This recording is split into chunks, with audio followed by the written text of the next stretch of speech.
Quem aqui lembra de onde a gente parou na nossa série de Atos? Domingo passado.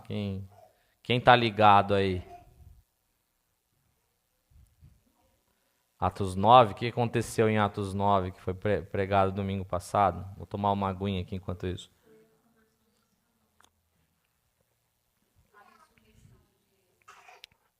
A ressurreição de Dorcas, exato. Cura de Enéas. Né? Então a gente passou aí recentemente ali. Lembra lá atrás, lá em Atos 7 e 8, da morte de Estevão, né? Estevão ele é apedrejado, ele é morto. Começa-se ali uma perseguição liderada por Saulo, né? E a igreja ela é dispersa, né? Os discípulos que estavam em Jerusalém, eles são dispersos. E aí a gente vê que por causa dessa dispersão, o evangelho ele é levado de forma intencional por Deus a outras regiões que ainda não haviam sido alcançadas. Então ali a gente viu Filipe indo pregar em Samaria, né? Domingo passado nós vimos Pedro chegando quais são as cidades? Lida e Jope, né? Primeiro em Lida, onde ele ora por Enéas, e Enéas é curado, um homem que estava de cama há muito tempo, e por causa desse sinal, desse milagre, muitas pessoas creem e se convertem. Depois ele é chamado até Jope, porque uma discípula chamada Tabita, mas também conhecida por Dorcas, como Dorcas, ela havia morrido, uma mulher muito piedosa, que cuidava dos outros, que ajudavam os outros, que fazia obras de piedade, de misericórdia. E Pedro chega lá e ressuscita Dorcas, né? E também muitas pessoas, depois desse sinal, desse grande milagre, elas creram em Jesus e elas se converteram. E é curioso porque Pedro, ele saiu de Samaria, né? Quando Filipe ele chegou lá em Samaria e orou pelos samaritanos, já foi um grande milagre porque o evangelho chega aos samaritanos,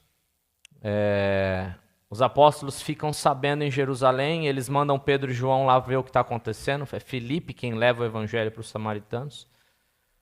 E Pedro e João chegam lá e o Espírito Santo desce sobre eles. E aí já é o primeiro milagre, porque os samaritanos e os judeus eles têm uma rixa histórica, né? Eles não se dão, eles são rivais, né? Por muito tempo, desde lá da época dos descendentes de Salomão, né? Dos filhos de Salomão. E aí Pedro, ao invés de voltar para Jerusalém, ele continua indo para o lado da Judéia. Ele vai para a região da Judéia. Então Lida é uma cidade da Judéia, Jope é uma cidade da Judéia. E hoje nós vamos chegar aqui numa outra cidade chamada Cesareia, que também é uma cidade da Judéia. E lá em Atos 1, Jesus ele havia dito: vocês serão minhas testemunhas em Jerusalém, em toda a Judéia, em Samaria e até os confins da terra. Então veja, o evangelho já chegou em Samaria. A gente viu que começou a chegar na Judéia, na região da Judéia, domingo passado, nas cidades de Lida e Jope. E hoje vai até Cesareia, que é uma outra cidade da Judéia. Depois que a Judéia estiver completa, vai faltar o quê? Desses 3 lugares aí. Confins da terra, né? E aí que é onde a gente vai entrar com as viagens de Paulo, ele levando o evangelho para os gentios. E Jesus havia dito isso: olha, vocês vão ser minhas testemunhas. Lembra lá atrás, na primeira pregação, o que significa testemunha? Mártir, né? No contexto aqui de Atos 1 era mártir, então vocês vão ser meus mártires. Vocês vão morrer por mim, pela minha palavra, em Jerusalém, em toda a Judéia, Samaria, até os confins da terra. Só que é estranho, porque os apóstolos, eles permanecem em Jerusalém. É estranho, né? Chega a perseguição, Estevão é morto, a perseguição se intensifica. Quem vai levar o evangelho para Samaria? Filipe. E esse Filipe não era o apóstolo Filipe, era um outro Filipe. Era um dos 7 diáconos que a gente viu. Lembra que foram levantados 7 homens para cuidar das questões lá da divisão de mantimentos entre as viúvas? Filipe era um deles, Estevão era outro, tinham mais 5 homens cheios do Espírito Santo. Filipe era um deles. E a igreja é dispersa e Filipe ele vai e leva o evangelho para Samaria, mas os apóstolos, eles continuam em Jerusalém. Porque quando eles ficam sabendo que Samaria tinha recebido o evangelho, eles mandam Pedro e João. A gente não sabe por que eles permaneceram em Jerusalém, se eles ficaram... Não creio que eles tenham ficado receosos, ou não sei se eles não entenderam que Jesus queria que que o evangelho fosse levado para regiões fora do domínio dos judeus. Mas eles não vão. Mas Deus dá um jeito de acontecer. Primeiro ele usa Filipe, agora Pedro é obrigado, depois que ele vai para Samaria, ele é levado de certa forma pelo Espírito Santo para as cidades de Lida e Jope, que é na Judéia.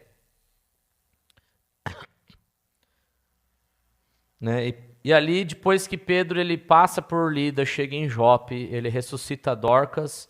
A gente viu domingo passado que ele vai se hospedar aonde? Na casa de Simão. E ele era o quê? Um curtidor. Lembram disso? Simão o curtidor?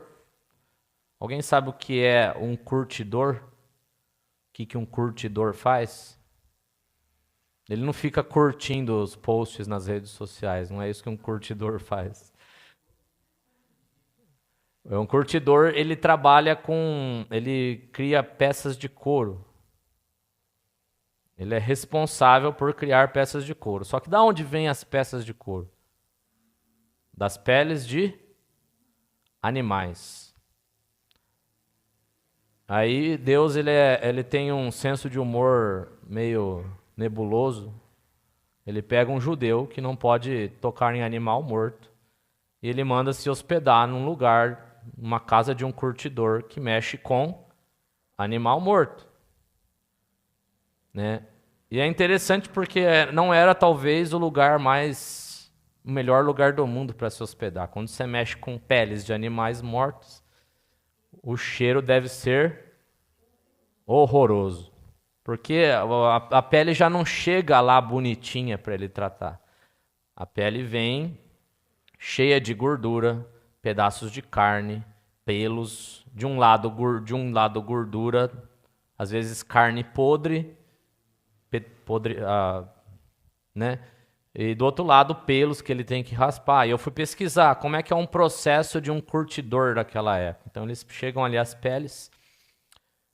A própria palavra diz que a casa de Simão era próxima ao mar e já era intencional porque ele tem que lavar essas peles. Então ele vai até a beira do mar e ele pega um equipamento que ele vai raspando para tirar toda a gordura e carne podre que fica grudada na pele. Então ele vai lá e tira tudo para deixar bonitinho. Depois ele vira do outro lado e começa a tirar os pelos. E aí ele põe essa pele limpa, depois que ele terminou todo o processo de limpeza, ele coloca essa pele num produto, mergulhada num produto, que aí é o processo de curtição. Por isso que é o curtidor. Então a pele fica nesse produto ali por vários dias, até sair todo o cheiro. Esse é o processo de curtição. E depois ela é retirada, e aí ela é trabalhada até que ela vira um couro e possa ser utilizado. Então era um processo bastante nojento. Existe uma lei de Moisés que o judeu ele não pode ter contato com carne de animal morto, com animais mortos. E Deus ele manda Pedro justamente para um lugar onde era manuseado animais mortos. Então Deus ele tem um senso de humor, Ele já estava começando a trabalhar com Pedro aquilo que nós vamos ver na palavra de hoje. Então eu quero que os irmãos abram comigo em Atos 10, Vamos começar Atos 10 hoje, a gente vai até o 11:18. Então, Atos 10, 1. Vamos ler o capítulo juntos aqui, o capítulo 10 de Atos inteiro. E depois vamos ler até o verso 18 do capítulo 11.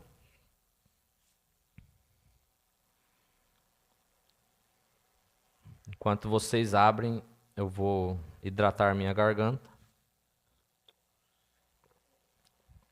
porque ela está ruim. Os irmãos acharam Atos 10 aí? Então, Pedro estava em... Aonde que Pedro estava até o fim do capítulo anterior? Em Jope.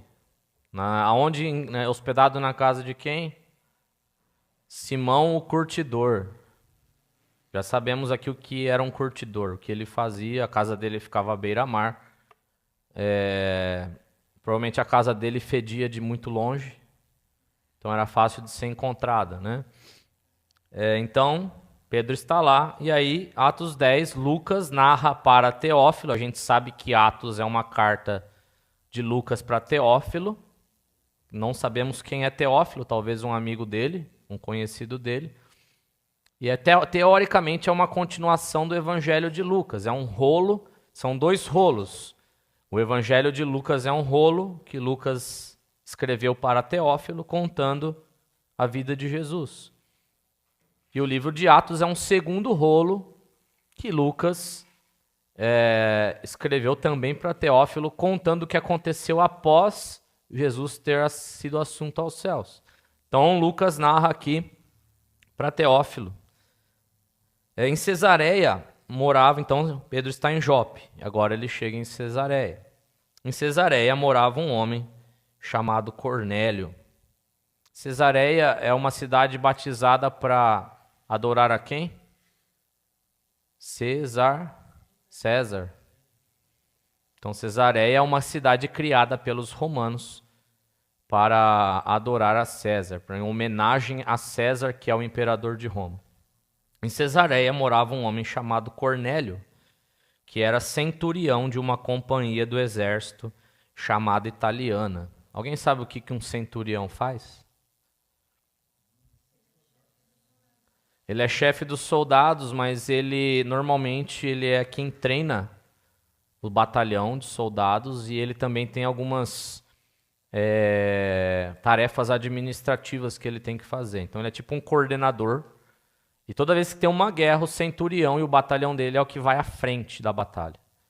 Então ali havia um centurião chamado Cornélio, e ele era de uma companhia do exército romano chamada Italiana. O verso 2 diz assim: ele era piedoso e temente a Deus com toda a sua casa, fazendo muitas esmolas ao povo e orando sempre a Deus. Né? Então aqui temos um homem romano que crê em Deus. Que coisa, né? Não sei, de repente ele já está há tanto tempo ali na ocupação ali do território de Israel e na incumbência de ser o líder de uma parte do exército naquela região, que ele acabou aderindo à religião judaica. Então ele cria no Deus dos judeus. A gente sabe que os romanos eles eram politeístas, né? Eles criam em diversos deuses. A religião deles era muito, vamos dizer, estranha, mas eles criam em diversos deuses que vieram de outras diversas religiões, das religiões nórdicas, dos gregos, dos egípcios, né? Então era muito misturado, era muita divergência ali de deuses. Mas Cornélio, ele cria no Deus. Aqui diz que ele era piedoso e temente a Deus com toda a sua casa. A sua família também cria em Deus. E ele fazia orações, dava esmolas e temia o Deus de Israel. Então Cornélio, ele praticava a fé que ele conhecia, mas ele não conhecia Jesus ainda. Então provavelmente ele era um prosélito que, por estar muito tempo ali convivendo com judeus, de alguma forma ele passou a crer no Deus dos judeus e passou a seguir essa religião, o judaísmo. Mas ele não compreendia ainda essa questão de Pai, Filho e Espírito Santo. E mesmo ele sendo um homem bom, um homem piedoso, que diz a palavra aqui, a sua piedade não substitui a necessidade dele conhecer o Evangelho, dele ser salvo. Ele era um homem bom, mas ele ainda não era salvo. E aí continua, verso 3. Um dia, por volta das 3 horas da tarde, durante uma visão, Cornélio viu claramente um anjo de Deus que se aproximou dele e disse: Cornélio! Este, fixando nele os olhos e possuído de temor, perguntou: O que é, Senhor? E o anjo lhe disse: As suas orações e as suas esmolas subiram para a memória diante de Deus. Agora envie mensageiros a Jope e mande chamar Simão, que também é chamado de Pedro. Ele está hospedado com Simão, curtidor, cuja residência está situada à beira-mar. Logo que o anjo que lhe falava se retirou, Cornélio chamou 2 dos seus servos e um soldado piedoso dos seus que estavam a seu serviço, e depois de lhe explicar tudo, mandou que fossem a Jope. Então Cornélio ele não era convertido, não era batizado, não tinha recebido ainda o Espírito Santo. Mesmo assim, Deus falou com ele. Olha que coisa, né? Isso confronta as nossas caixinhas religiosas, né? As nossas mentes religiosas. Deus apareceu e falou com Cornélio. Deus mandou uma mensagem para Cornélio. Felipe, Deus fala com quem ainda não é crente? Deus fala com quem ainda não é crente. Se Deus precisar e Ele quiser trazer alguém para Ele vai aparecer para essa pessoa de alguma forma. Né? Deus falou com Cornélio. Deus ele não é propriedade de uma religião ou de uma denominação. Ele não está guardado num lugar que nós podemos guardá-lo. Né? E Cornélio ainda precisava ouvir sobre Jesus e ser salvo. E Deus ele amava Cornélio por aquilo que ele fazia, por ser um homem bom, piedoso, temente a Deus. A Bíblia diz que Deus ouviu as suas orações, mas ele ainda precisava conhecer a Jesus. Então significa aqui, mais uma lição para a gente, é que Deus ele pode se aproximar de pessoas que ainda não conhecem a verdade. Deus ele não está só naquela denominação, dentro daquela denominação, só fala com aquelas pessoas daquela denominação que pregam e conhecem a verdade. E a visão de Cornélio não foi... A gente viu aqui que ele tem uma visão. Deus ele é bem exato nessa visão, né? Deu a cidade, a região, o nome do proprietário da casa, o nome da pessoa que ele tinha que procurar. Só faltou falar o CPF de Pedro para ele, né? E Cornélio, ele entendeu aquilo. Ele entendeu aquilo que Deus queria e ele chama ali 2 servos e um soldado também piedoso da casa dele e os manda a Jope. Então Cornélio é obediente, ele recebe a revelação, ele recebe a mensagem do Senhor e ele a executa, faz acontecer. E aí continua, verso 9. No dia seguinte, enquanto eles viajavam e já estavam perto da cidade de Jope, Pedro subiu ao terraço por volta do meio-dia a fim de orar. Estando com fome, quis comer. Mas enquanto lhe preparavam a comida, sobreveio-lhe um êxtase. Ele viu o céu aberto e um objeto, como se fosse um grande lençol que descia do céu, e era baixado à terra pelas 4 pontas, contendo todo tipo de quadrúpedes, répteis da terra e aves do céu. E ouviu-se uma voz que se dirigia a ele: Levante-se, Pedro, mate e coma. Mas Pedro respondeu: De modo nenhum, Senhor, porque nunca comi nada que fosse impuro ou imundo. Pela segunda vez a voz lhe falou: Não considere impuro aquilo que Deus purificou. Isso aconteceu 3 vezes, e em seguida aquele objeto foi levado de volta para o céu. Então ele tem essa visão por 3 vezes.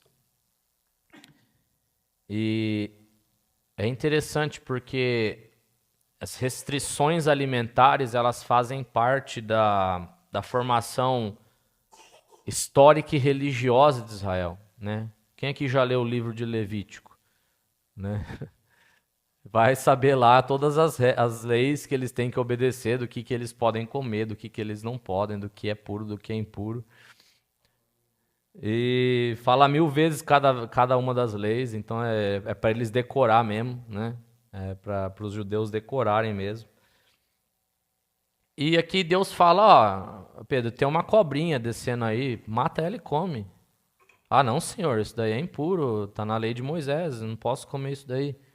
E aí Deus fala, não considere impuro aquilo que eu purifiquei.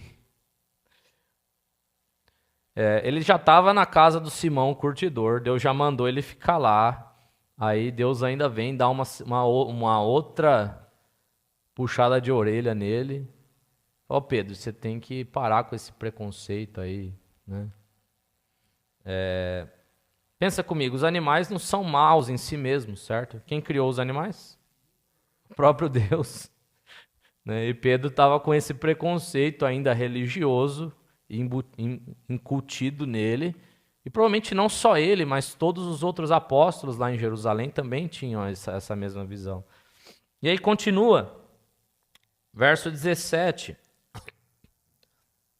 Enquanto Pedro estava perplexo sobre qual seria o significado da visão, eis que os homens enviados por Cornélio, tendo perguntado pela casa de Simão, pararam junto à porta.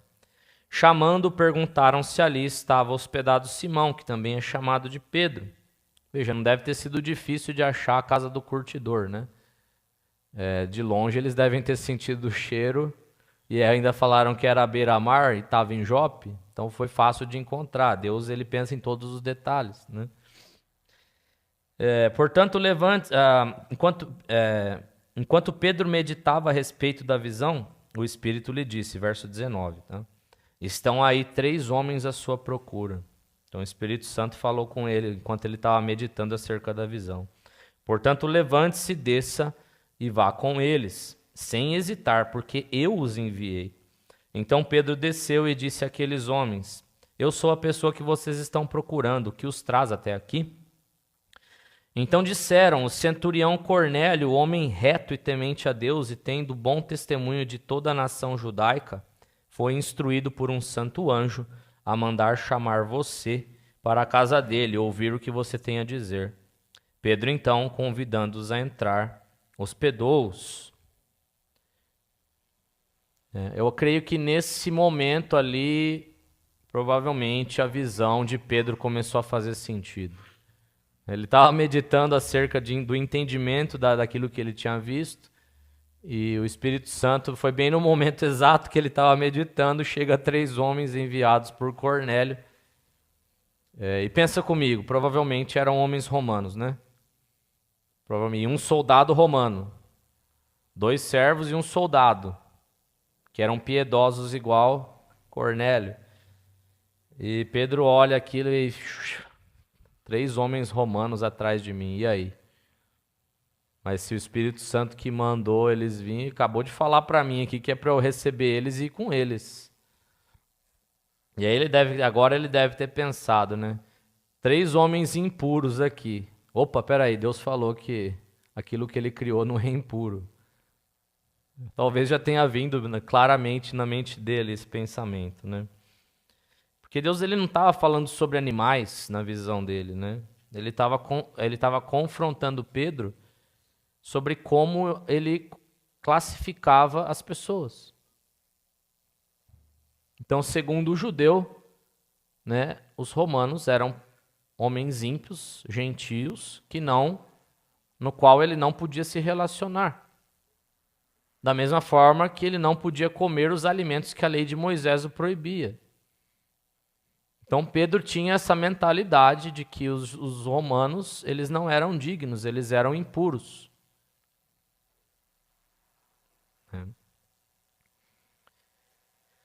O que Deus está falando para Pedro é, Pedro, não considere impuro aquele que eu estou alcançando. A visão de Pedro tinha esse significado. É interessante, quando a gente para olhar o contexto todo, né? A gente percebe o dedo de Deus em todo o movimento que a gente viu, né? Volta lá atrás, Filipe foi até Samaria. Pedro e João foram ver o que tinha acontecido lá. Aí de lá Pedro vai para Lida. Pedro cura Enéas. Aí Dorcas morre em Jope, um pouquinho mais para cima. Aí Pedro vai até Jope e ressuscita Dorcas. E aí lá em Jope Pedro fica na casa de Simão. Aí Cornélio ao mesmo tempo recebe uma visão. Os homens saem na hora certa, na hora necessária. Pedro teve a visão justamente quando ele estava com fome, bem perto da hora dos homens chegar. E o Espírito ordena que ele vá com os homens. Não é coincidência demais? Não é tudo muito ligado? Não é um plano muito bem desenhado? O plano de Deus aqui? A gente vê Deus conduzindo o avanço do Evangelho nos mínimos detalhes. Isso é um milagre. Isso aqui é um milagre, né? E alguém pode perguntar de repente, mas Felipe, se Deus conduz, onde fica a minha liberdade? Onde fica o meu livre-arbítrio? Eu vou ser sincero, eu não creio em livre-arbítrio. Porque se nós somos livres, para de pecar agora, se você quiser. Porque até a gente conhecer a Cristo, nós somos escravos do pecado, nós não somos livres. Paulo ele diz, o bem que eu quero, esse eu não faço, mas o mal que eu não quero, esse sim eu o faço, né? O homem ele não é livre. Primeiro ele é escravo do pecado. E aí você pode dizer, mas Felipe, eu sou livre, mas você tem controle sobre o pecado que você comete? Você pode parar a hora que você quiser? Por nós mesmos, nós não podemos ser salvos. O que eu posso fazer para ser salvo? Nada. Nós só podemos ser salvos através de Cristo Jesus. Somente através dele. A gente fala aquilo que não deve, a gente pensa aquilo que nós não desejamos pensar, muitas vezes. A gente pratica atos que depois nós vamos nos arrepender. Se a gente fosse absolutamente livre, a gente poderia salvar nós mesmos, como eu disse aqui, e decidir nunca mais pecar. Mas a gente não consegue por nós mesmos. A gente possui responsabilidade, mas a gente exerce as nossas escolhas dentro da condição de seres marcados pelo pecado. Quer ver um exemplo fácil? Eu posso nadar para onde eu quiser, mas eu vou estar sempre dentro de um aquário. O aquário do pecado. Eu tenho essa liberdade de nadar. Pode ser um aquário gigantesco, mas eu ainda estou dentro do aquário e estou limitado para onde eu posso ir. Eu não consigo me salvar e sair do aquário. Essa é a condição do homem.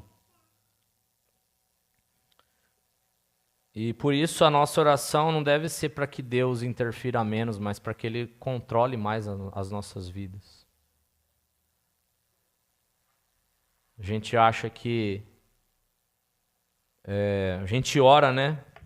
Pai nosso, venha o teu reino, faça a sua vontade. Mas será que é isso mesmo? Quando Deus conduz a nossa história de uma maneira diferente, a gente resiste? A gente fica preocupado?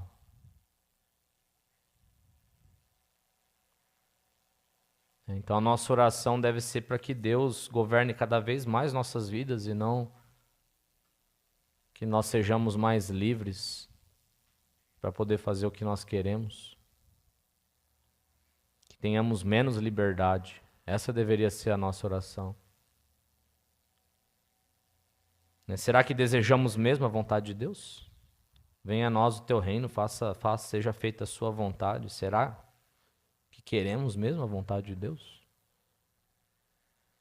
Ou queremos apenas que Ele abençoe aquilo que nós já escolhemos? As decisões que nós já tomamos? A gente não tem uma fórmula, né, que pode explicar completamente a relação entre a soberania de Deus e a responsabilidade do homem. Mas a gente sempre pode pedir e desejar mais que Cristo cresça e que nós diminuamos. Essa deveria ser a nossa oração. E aí continua, Atos 10, 23. No dia seguinte, Pedro se aprontou e foi com eles. Também alguns irmãos dos que moravam em Jope foram com ele. Pedro foi inteligente. Depois a gente vai saber por que ele leva esses irmãos com ele, né? No dia seguinte, Pedro chegou a Cesareia. Cornélio estava esperando por eles, tendo reunido seus parentes e os amigos mais íntimos. Quando Pedro estava por entrar, Cornélio foi ao seu encontro e, prostrando-se aos pés dele, o adorou. Mas Pedro o levantou, dizendo: levante-se, porque eu também sou apenas um homem.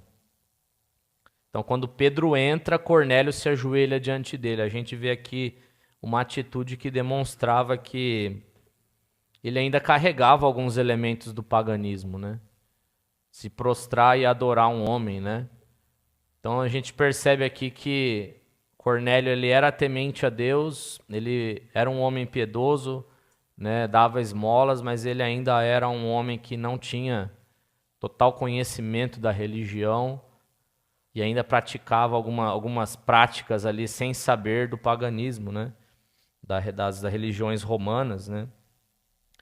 E aí Pedro levanta ele e diz: olha, eu sou apenas um homem, não faz isso. Né? Se for adorar, adore só a Deus, né? Não há espaço no evangelho para transformar líderes humanos em mediadores que ocupem o lugar de Cristo. Pedro não era mediador. Pedro era só mais um homem usado pelo Espírito. A gente vê tudo isso acontecendo e eu vejo que Pedro ele está no banco do motorista de um carro sendo conduzido pelo Espírito Santo. Você percebe que ele é só mais um instrumento, né, de tudo que está acontecendo, né? Você começa a olhar para o contexto todo, para tudo que está acontecendo, todos os mínimos detalhes que Deus fez, e você percebe que Pedro é só mais uma ferramenta ali. Se dependesse dele, ele iria na casa de um romano? Se dependesse dele, ele ia ficar hospedado na casa de um curtidor? Não, ele aqui só está sendo levado, conduzido. Ele é simplesmente uma ferramenta que o Espírito Santo está usando para dissipar o Evangelho. E a gente vai ver isso na vida de Paulo também. Então Cornélio precisava conhecer Jesus, Pedro precisava perder seu preconceito, Deus ele estava trabalhando dos dois lados aqui. É surreal, né? Às vezes a gente pensa que só quem está fora da igreja precisa ser transformado. Atos 10 mostra que também aqueles que estão dentro da igreja precisam ser transformados. Pedro ele precisava perder esse preconceito religioso que ele tinha, que não era condizente com a visão que Deus tinha do Evangelho. Pedro havia caminhado com Jesus, mas ainda não compreendia todas as consequências da cruz. Versículo 27. Falando com ele, Pedro entrou, encontrando muitos reunidos ali, a quem se dirigiu dizendo: vocês bem sabem que um judeu está proibido de se juntar a um gentil ou de entrar na casa dele.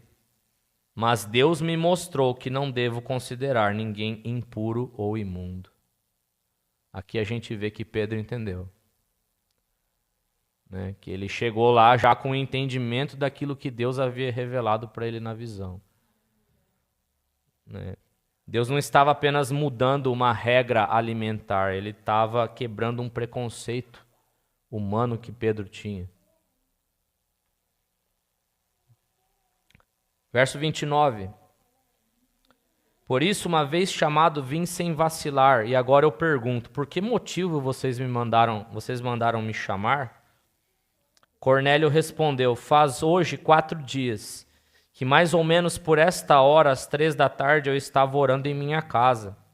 De repente se apresentou diante de mim um homem vestido com roupas resplandecentes que disse: Cornélio, a sua oração foi ouvida e as suas esmolas foram lembradas na presença de Deus. Envie, pois, alguém a Jope e mande chamar Simão, que também é chamado de Pedro.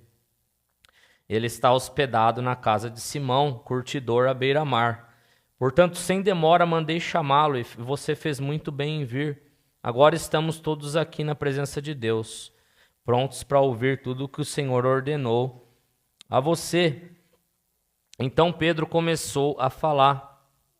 Ele disse: reconheço por verdade que Deus não trata as pessoas com parcialidade.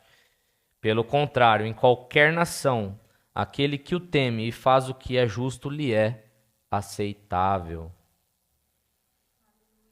Né? Isso daqui quebra muito o conceito religioso que a gente tem. Né? Deus, ele ouviu a oração de um homem que possuía uma compreensão incompleta do próprio Deus e do Evangelho, que até chegou a se ajoelhar diante de outro homem. Mas isso mostra que Deus, ele ouve quem o busca sinceramente. Né? E aí ele começa a conduzi-lo. A própria palavra diz, né, vocês me buscarão e me encontrarão quando me buscarem de todo o coração.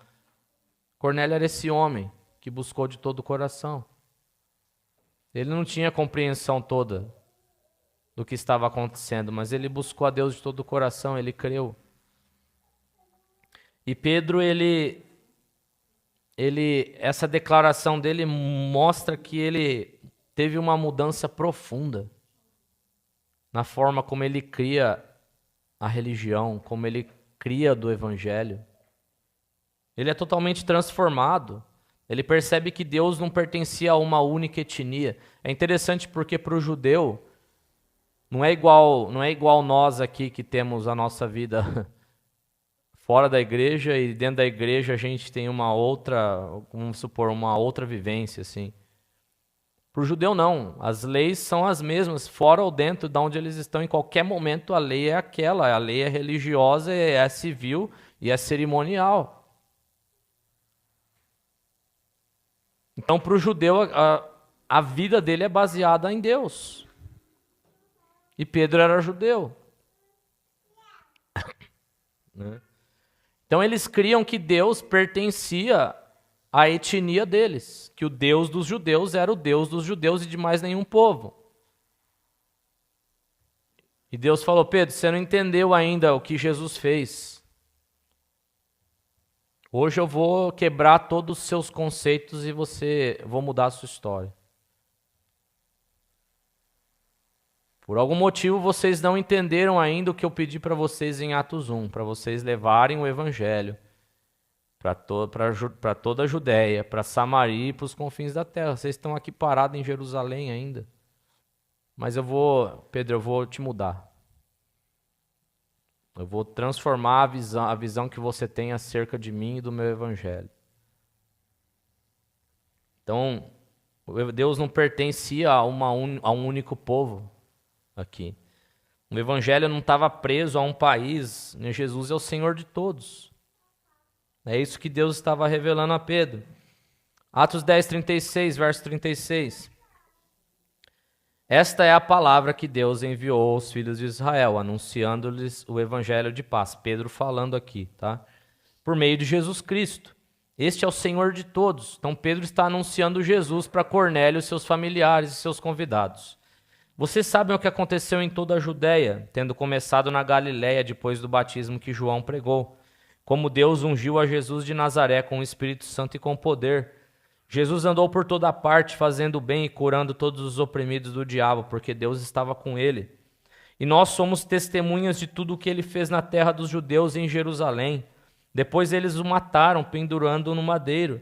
Mas Deus o ressuscitou no terceiro dia e concedeu que fosse manifesto, não a todo o povo, mas às testemunhas que foram anteriormente escolhidas por Deus, isto é, a nós que comemos e bebemos com ele, depois que ressurgiu dentre os mortos. Jesus nos mandou pregar ao povo e testemunhar que ele foi constituído por Deus como juiz de vivos e de mortos. Dele todos os profetas dão testemunho de que por meio do seu nome, todo o que nele crê recebe remissão dos pecados. Então Pedro chega lá e prega Jesus. Ele entendeu o que ele deveria fazer. O preconceito que ele tinha já tinha saído, já tinha sido quebrado.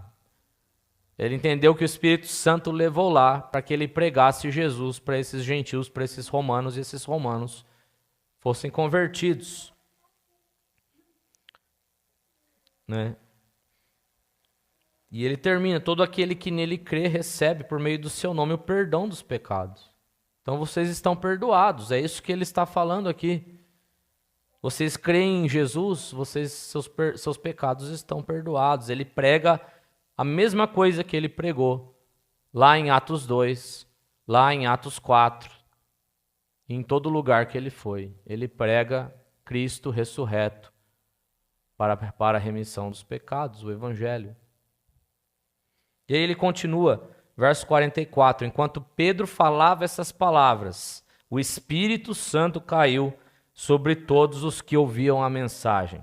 E os fiéis que eram da circuncisão, os outros judeus que tinham vindo com Pedro, admiraram-se, porque também sobre os gentios foi derramado o dom do Espírito Santo, pois eles os ouviam falando em línguas e engrandecendo a Deus.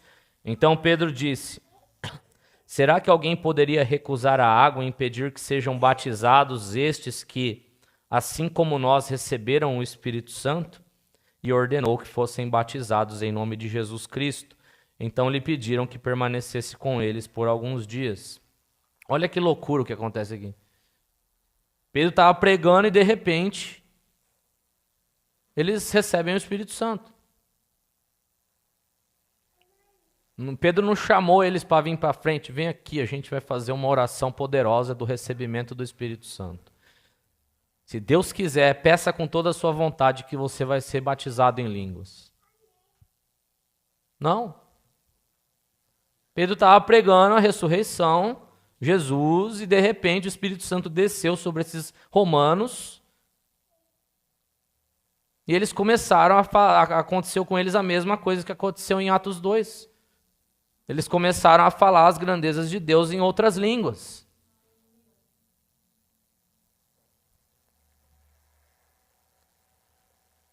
É uma loucura, porque mostra que a gente não pode colocar Deus numa caixa e determinar a forma como ele vai agir.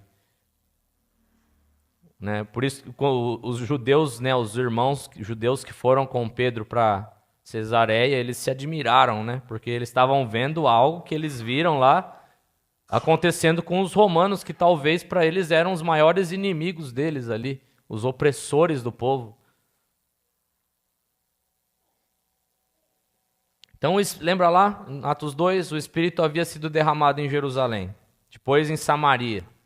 Lembra quando Filipe foi lá, pregou o Evangelho, Pedro e João chegaram lá, o Espírito cai sobre eles, eles recebem o Espírito Santo. Agora na casa de um romano, o mesmo Deus, o mesmo Espírito, a mesma graça, Deus estava demonstrando que o Evangelho era para todos. Se essa barreira não fosse quebrada, talvez nós não estaríamos aqui hoje. Porque os apóstolos ainda considerariam que o Evangelho seria só para os judeus. Mas vocês veem o plano minucioso de Deus para fazer com que Pedro, talvez um dos mais ali preconceituosos, né? Ele seja quebrado esse preconceito dele. Deus talvez ele usou o mais preconceituoso de todos para levar o Espírito Santo para os romanos. Ali. Depois Paulo ele vai terminar a obra, né? Então o Evangelho chegou até nós porque Deus confrontou a compreensão limitada dos próprios apóstolos ali. E por isso é contraditório a gente reconstruir uma barreira que Deus destruiu. Muitas vezes a gente tem esse preconceito. com pessoas aí fora, a gente fala, esse daí nem é cristão, o que ele está falando? Quem é ele na fila do pão para me repreender, para me dar sermão? De repente é Deus usando um não cristão para te ensinar algo que você deveria saber já há muito tempo. Então o evangelho não pertence a um país, um povo, uma bandeira, uma etnia, um modelo religioso que a gente tem na nossa mente. O evangelho não pertence a isso. Somos de Cristo.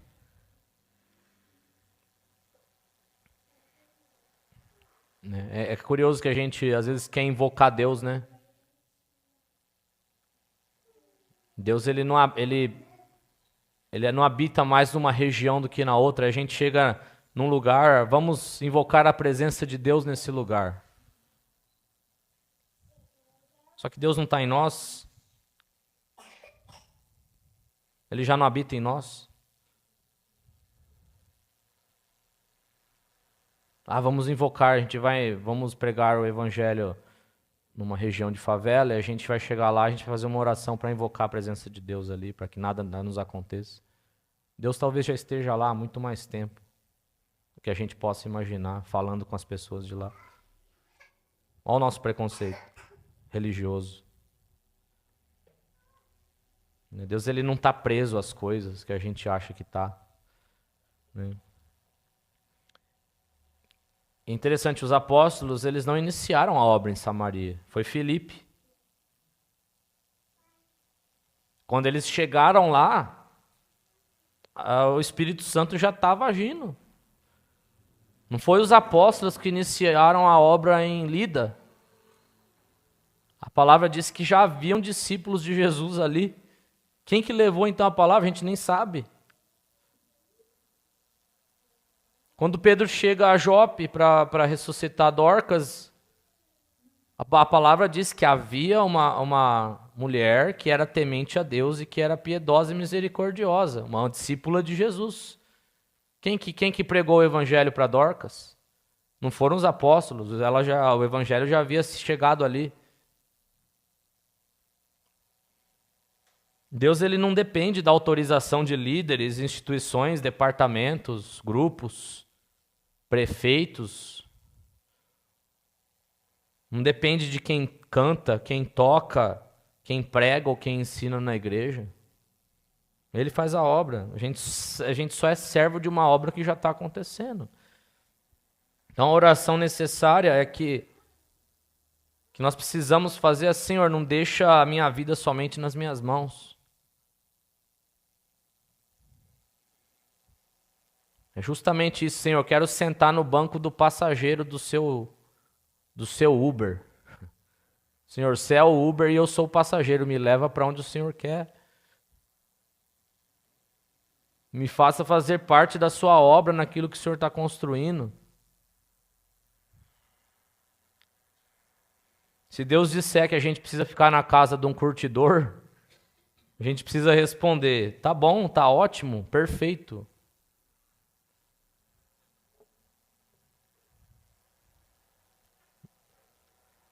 A gente vive num mundo decaído, né? A gente envelhece, sente dor, passa por dificuldade, sofremos perdas, enfrentamos a morte. Isso não significa que Deus nos abandonou. Cristo prometeu permanecer conosco todos os dias.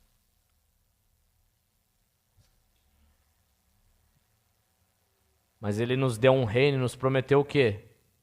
A eternidade. Ele não nos prometeu essa terra aqui, esse lugar aqui.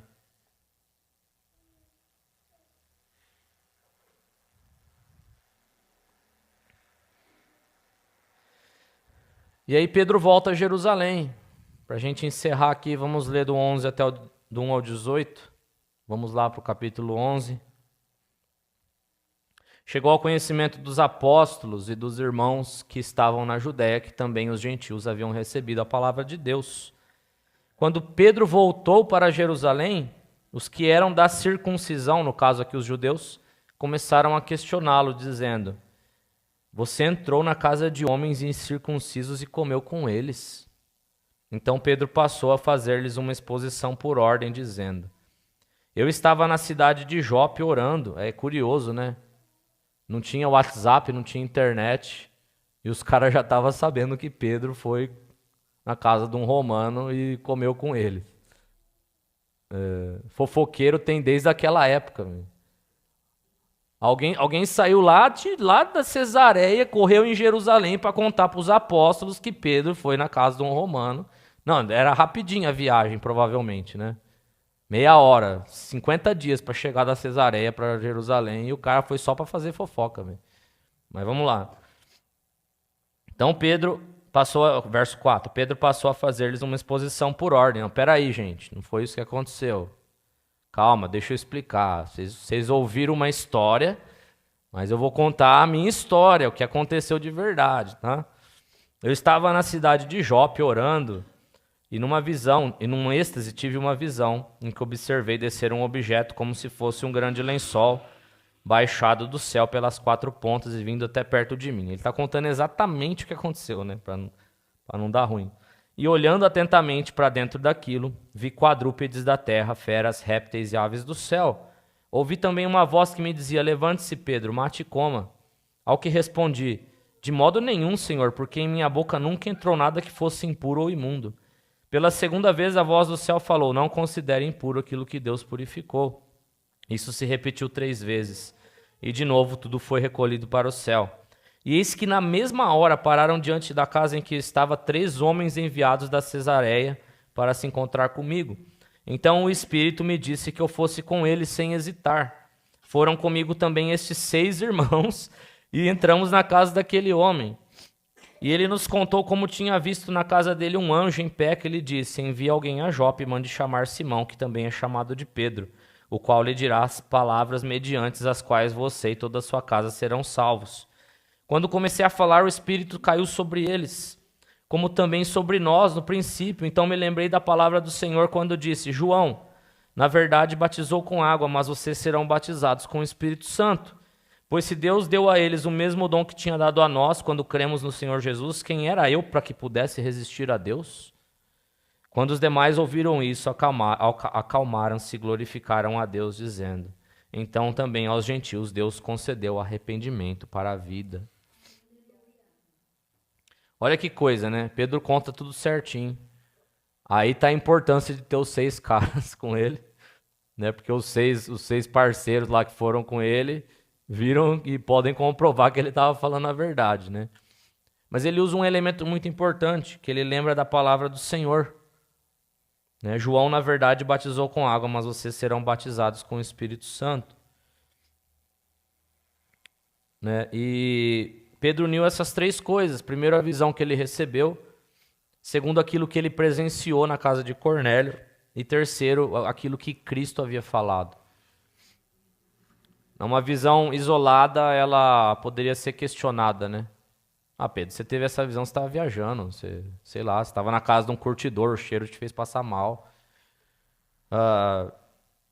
Um fenômeno isolado podia ser mal compreendido, né? De repente, se ele contasse só o que aconteceu ali na casa de Cornélio, eles poderiam falar, sei lá, acho que você interpretou errado, né? Mas a visão, a evidência e a palavra mostram uma história verdadeira. E a gente está falando aqui sobre histórias. Né? Quando os apóstolos eles ouvem a explicação, eles se acalmam e glorificam a Deus. Né? A história verdadeira mudou a maneira deles de pensar. Estão vendo? É isso que histórias fazem. Elas mudam a nossa forma de pensar. Vamos supor que eu estou passando por uma dificuldade muito grande na minha vida. Aí eu vou e conto para um amigo. Aí esse amigo fala: sabe qual que é? O seu problema ele é econômico. Você tem que mudar isso na sua vida, guardar dinheiro de uma forma diferente, tal. Ah, não, seu problema não é isso. Seu problema é de outra natureza. É psicológica. Você tem que se consultar com um médico, com um psiquiatra, e ver o que ele tem para falar para você e tomar os remédios. Se eu olhar para essa, porque o primeiro falou, eu vou tomar uma certa atitude, certo? Aquilo já vai transformar meu pensamento, não é? Pô, meu problema é de natureza econômica, eu tenho que ser um melhor administrador das minhas finanças. Então, eu vou tomar atitudes para eu ser um melhor administrador das minhas finanças. Se eu olhar para a história que o segundo contou, eu vou tomar uma outra atitude, né? Eu vou atrás de um psiquiatra para ver o que pode resolver na minha vida, certo? Você vê como as histórias elas nos direcionam para determinados caminhos? Uma outra situação.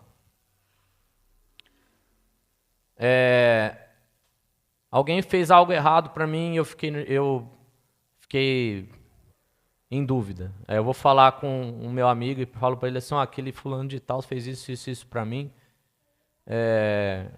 Não entendi por que ele fez isso. Vamos supor que meu amigo responda assim para mim. Cara, ele fez isso porque ele tem inveja de você. Qual que é a primeira coisa que eu vou fazer? Eu vou ficar com raiva. De repente eu vou virar a cara, nunca mais falar com aquela pessoa e tudo mais. Agora vamos supor que eu fale com outro amigo e ele fala assim, vai ver, não é bem assim. Às vezes ele não quis fazer isso, às vezes ele pensou de outra forma. Vá conversar com ele. Você entendeu a diferença? Contei a minha história para dois amigos diferentes. Esse amigo aqui falou, me levou a ficar com ódio do outro. Esse amigo aqui não, ele me deu o benefício da dúvida. Você vê o direcionamento que cada um, baseado na história que eles me contaram, o direcionamento que eu tive? Então todos os dias alguém está nos contando uma história. Cada grupo ele oferece uma narrativa diferente, né?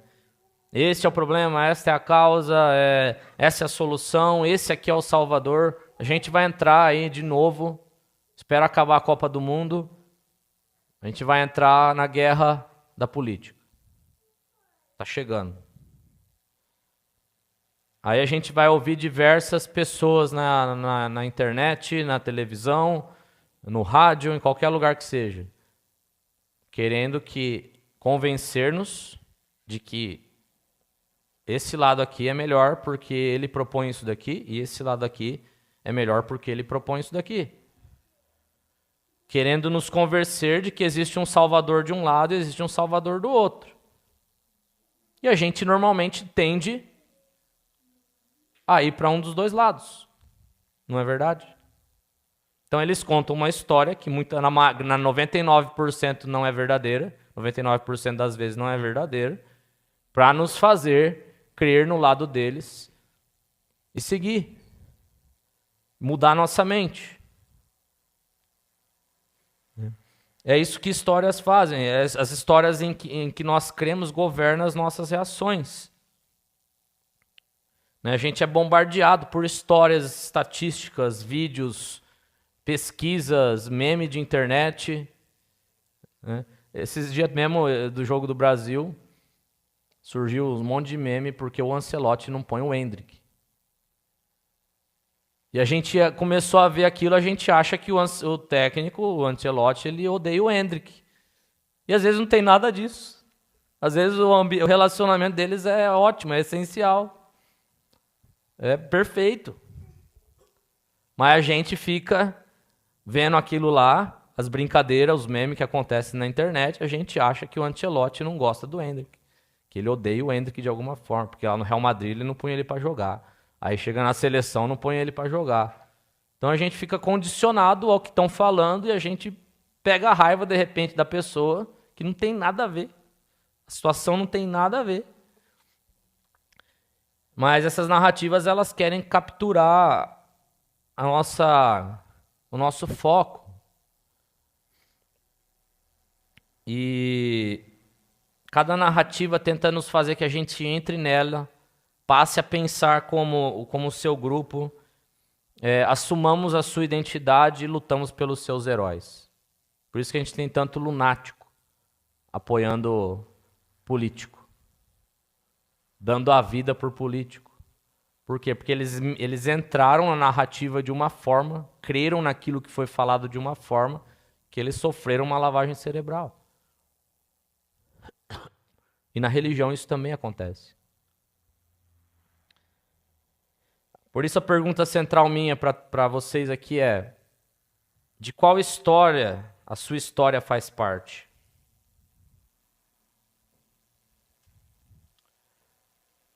Olha que coisa interessante aqui, né?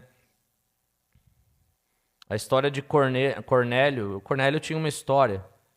A gente não sabe muito bem ao certo aqui o que aconteceu na vida dele antes desse encontro. Mas a história de Cornélio entrou na história de Pedro. A história de Pedro entrou na história da igreja. A história da igreja está dentro da história de Cristo. E a história de Cristo está no centro da grande história bíblica. Qual é a grande história? A grande história é a Bíblia. A Bíblia nos conta como essa história começou. Deus, ele criou todas as coisas. Pois você lê lá o Gênesis. Ele é o criador de todas as coisas. Nós somos criação de Deus. A nossa identidade começa nele. A nossa identidade não começa na nossa ideologia política, na nossa profissão, na nossa nacionalidade, não. A nossa identidade começa em Deus. Nós somos criação à semelhança dele. E a Bíblia também conta como tudo deu errado. A humanidade disse não a Deus. O ser humano quis determinar sozinho o que era o bem e o mal. Tentou viver sem o Criador. Aí o pecado entrou na vida deles, entrou no mundo. A morte entrou na existência humana, a corrupção passou a habitar em nós. E a Bíblia conta o que Deus fez para resolver o problema. Cristo veio. Ele é o caminho para a humanidade que se perdeu. Ele é a verdade diante da mentira, é a vida diante da morte. Por meio da cruz, Deus ele traz de volta a si o ser humano que havia se afastado. E a Bíblia também conta como tudo vai terminar. Deus ele revela o final para que saibamos em qual lado da história a gente deseja estar. Todas as pequenas histórias da nossa vida estão debaixo dessa grande história que está na Bíblia.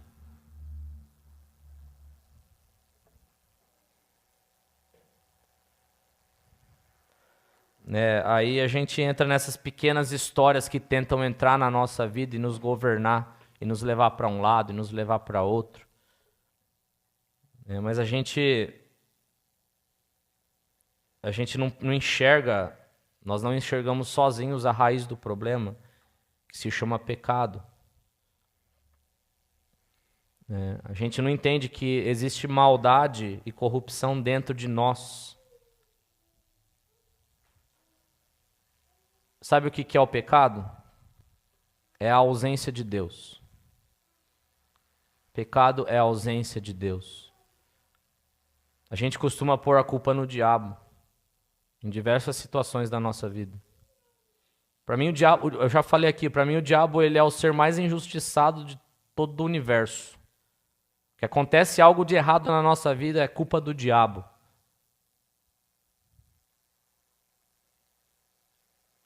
A gente precisa entender que nada do que acontece na face da terra acontece sem a permissão de Deus. Nenhuma folha cai de uma árvore se Deus não permitir. A questão é que nós botamos a culpa no diabo muitas vezes por causa de situações que nós mesmos causamos na nossa vida. Como eu disse, pecado é a ausência de Deus. Quando nós estamos ausentes de Deus, estamos longe de Deus, Deus não é presente na nossa vida, o que sobra? Maldade e corrupção. Porque nós somos gerados a partir da natureza corrupta da queda do homem. Quando nós estamos longe de Deus, só sobra maldade e corrupção. E é aí que o pecado vem e faz o estrago na nossa vida. Não é o diabo, Somos nós somos maus. Quando Deus é ausente da nossa vida, não sobra nada de bom.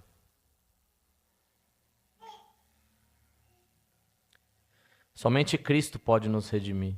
É isso que a gente está falando aqui. Essa é a grande história que precisa ser contada, que nós precisamos saber. É nessa grande história que a gente tem que entrar a nossa história. Veja, Cornélio entrou na história de Pedro, Pedro estava enxertado na história da igreja, a igreja estava enxertada em Cristo. Nós temos que pegar esse bonde andando e entrar com a nossa história, na história da igreja, na história de Cristo. Não entregue a solução da sua alma a um líder humano que vai te dizer receita de bolo para você ser salvo ou receita de bolo para você sair do seu problema. Não existe receita de bolo, os heróis apresentados pelo mundo não são Cristo. Se a sua história está marcada pela ausência de Deus e pela morte, ainda tem uma saída. Você precisa colocar a sua história dentro dessa grande história, que é a palavra de Deus. Somente o Redentor pode oferecer a vida verdadeira. E a nossa oração deve ser: Senhor, eu quero que a minha história entre dentro da sua. Essa é a nossa oração hoje.